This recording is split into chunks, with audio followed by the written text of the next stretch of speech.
Another instance where my aunt QRL was, again, a mandated reporter, and a child came to her to confide in her about some things that were going on. QRL had a best friend, male best friend. She and he had this weird off and on relationship where apparently, it just was always teetering the line of inappropriate, considering the fact that both of them were married. Now, again, what you do in your marriage, if you have an understanding, is not really my concern. I could care less, but I find it messy and I find it disgusting because most of the time, what would you need to be doing that? Y'all just putting yourselves at risk of diseases and shit. And then you also breaking up homes because emotionally or physically you guys are going to start cheating and it's going to cause disruptions in the other person's household. But what do I know, right? So that's exactly what the fuck happened.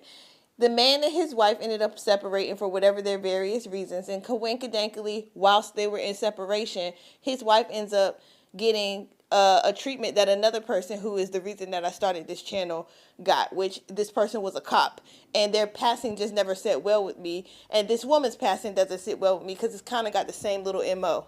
It was a national or worldwide known situation that happened in her town where basically she lost her life. I always felt that shit had something to do with my aunt. And now that I know she's a part of this syndicate, I'm 100% sure it has something to do with her. She wanted her out of the way. But anyway, long and short, the girl had kids with the man, with her best friend, with my aunt's best friend.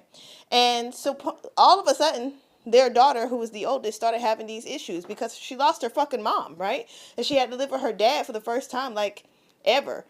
That could have been her stepmom, but long and short, somehow her father ended up with custody of her, and she had never lived with him, so it was weird. She started having behavioral problems, as teenagers often do. With my aunt QRL having a therapy degree and all this other shit like that, they thought it'd be a perfect idea for them to speak. And the next thing you know, somehow, this little girl ends up in a child institution, an institution for children. And they left her there for a long period of time.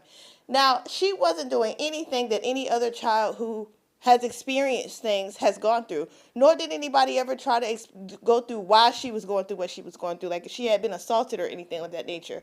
The system ruined her teenage years. They ruined her childhood.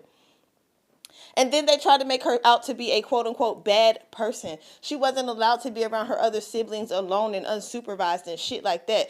But again, the people in this equation that I have been talking about have touched children, harmed disabled people, and all kind of shit. Some of these people been killing animals since they were children, snapping cats' necks in the woods. And nobody ever institutionalized these motherfuckers. If anything, they're out here working for the government.